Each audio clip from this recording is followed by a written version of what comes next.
드라마틱한 인생 터닝 포인트 19, 10위 공개하겠습니다.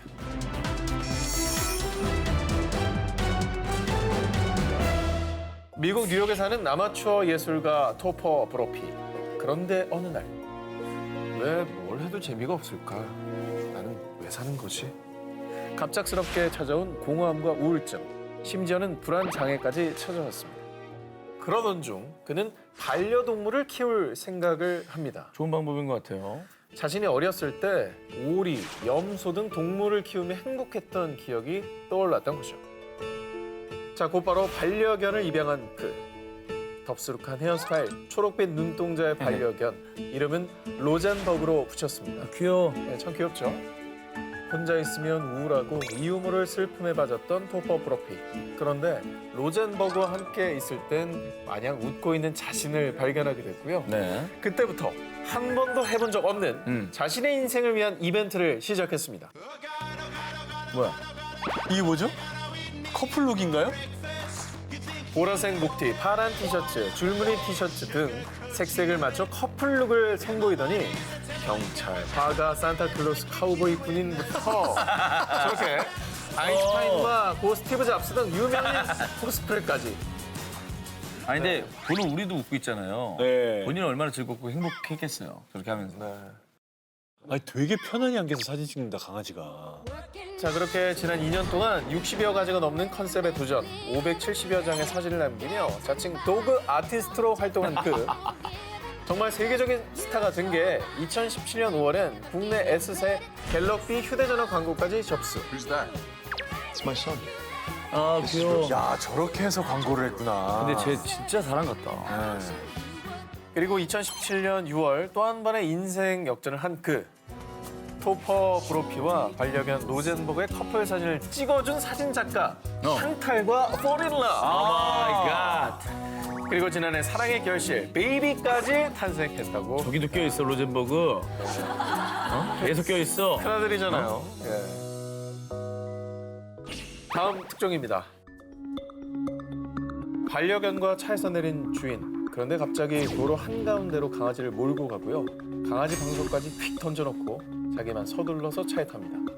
영문도 모른 채 버려진 강아지는 같이 가자고 자동차 문에 매달려 꼬리를 흔들며 애원하는데요.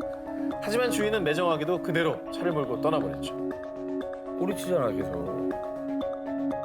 저럴 거면요 애초에 키우면 안 돼요. 그래서 얼마나 큰 상처입니까 저게. 아 진짜 나쁜 짓이야. 그러니까. 이 유기견은 다음날 한 행인이 발견해 영국의 동물학대방지협회에 보내졌습니다. 에휴. 자, 조사 결과 2살로 추정되는 핏불 테리어 종. 2살이에요 2살. CCTV가 공개되자 이 유기견을 향해 전 세계 네티즌들은 주인을 반드시 찾아서 처벌받길 바란다. 진정 사랑받을 수 있는 집에 입양되길이라는 격려를 보냈죠. 자, 그런데 이 유기견이 오늘 주제가 뭡니까? 하루아침에 견생 역전을 눈앞에 두고 있는데요. 어떻게 된 거죠? 어떻게 된 좋은 거죠? 일이 생겼나 보다. 네. 그지? 자, 올해 1월 초 베이비에게 새 가족이 필요하다면 내가 키우겠어 브로. 이렇게 강아지를 입양하겠다는 수행 넘치는 분이 나타난 겁니다. 래퍼인가? 가수인 것 같다. 과연 누구냐? 어. 바로 미국의 세계적인 래퍼이자 세계 유명 래퍼 중 자산가 탑 10에 든다는 스눕독! 야 스눕독. 래퍼 스눕독은 유기견 후원 자선단체 독포독을 후원할 정도로 동물 애호가로도 유명합니다. 그런 이름이 뭐예요? 스눕독. 스눕독이에요. 스눕독의 Dog Dog Man. Come on. 아니 그러면 어떻게 연락을 하게 된 거예요? 유기견은 현재 동물학대 방지 협회에서 보호받고 있었는데 임시 이름으로 미국 유명 래퍼 스눕독을 따라 이 강아지 이름을 스눕이라고 붙여줬다고 합니다. 때마침. 예. 그런데 마침 또 스눕독이 이 사연을 우연히 SNS를 보고 연락을 취했던 거죠. 대단하다. 진짜 운명적이다. 웬일이야. 스눕으로 앉았으면 못 찾은 거 아니에요? 일단 또 스눕으로 이름도 붙여줬고 어. 또 우연히 스눕독이 이 SNS에서 이 사연을 그걸 듣게 된 보고. 거죠. 일단 현재 영국의 동물학대 방지협회에선 스눕의 밝은 미래를 위해 가족 선정에 심사숙고 중이라는데요. 몹쓸 주인 만나 졸지에 유기견 신세가 된 스눕. 우리 스눕이 이제 꽃길만 걷자. 인생을 뒤바꾼 역사적 그날 19, 4위를 공개합니다. 유기견이 되갚아준 은혜. 2017년 인도 북서부에 위치한 도시 다르질링에 거주하는 50대 여성 아루나 라마. 그녀에게 한 가지 고민이 생겼는데요. 아, 이 녀석 또 왔네. 왜 자꾸 오는 거야? 이젠 다른 데 좀 가렴. 어느 날 길에서 발견한 유기견이 참 딱하고 불쌍해 한두 번 먹이를 주었더니 그 뒤로 그 강아지가 계속 집에 찾아온 겁니다. 결국 깊은 고민에 빠진 아루나. 아니, 못 본 채 할 수도 없고. 근데 떠들다 사고라고 나면 어떡해.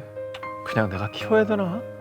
그렇게 몇 날 며칠 한참을 고민하던 아루나. 하지만 자신만 보면 세상 귀엽게 꼬리 살랑거리며 반기고 애교 부리는 유기견을 보고 결국 입양을 결정했습니다. 이름을 타이거라고 지었고요. 잘했네요. 결국 책임지기로 하신 거네요. 네. 자, 그런데 말입니다. 그녀의 선택은 훗날 그 누구도 예상치 못한 일을 불러왔습니다. 왜? 유기견 타이거를 입양하고 2년 뒤인 2019년 어느 날 아루나는 주방 아래쪽 창고에서 이상한 소리를 듣고 창고로 향합니다. 그런데 창고 문을 여는 순간 갑자기 표범 한 마리가 달려들더니 아루나를 덮쳤습니다. 표범이요? 표범이 창고에 있던 닭을 잡아먹으려고 했는지 아루나의 집에 침입한 겁니다. 이때 표범은 피할 새도 없이 아루나의 머리와 귀를 마구 물어뜯으며 공격했습니다. 어떻게. 진짜 아찔한 상황이었죠. 옆에 딸이 있긴 했지만 어쩔 수 없는 이걸 뭐 어떡합니까? 정말 속수무책의 상황이었습니다. 맹수인데. 어떻게 해요? 그런데 이때 놀랍게도 등장한 구세주가 있었으니 바로 반려견 타이거. 아주 맹렬히 짖으며 표범에게 달려든 타이거. 비교할 수 없을 만큼 표범이 덩치도 훨씬 크고 이빨도 날카로운 맹수였지만요. 타이거는 절대 물러서지 않았습니다. 와, 다행이다, 진짜. 한편 그 사이 아루나는 표범으로부터 도망칠 수 있었고요. 결국 타이거는 표범을 쫓아냈습니다. 그러니까 이름도 잘 지었네, 타이거로. 비록 아루나는 20바늘 이상을 꿰매는 부상을 입었지만 다행히 목숨을 건질 수 있었습니다. 타이거 아니었으면 정말. 만약 2년 전 아루나가 유기견이었던 타이거를 입양하지 않았다면, 그 선택이 없었다면 누가 아루나를 지킬 수 있었을까요?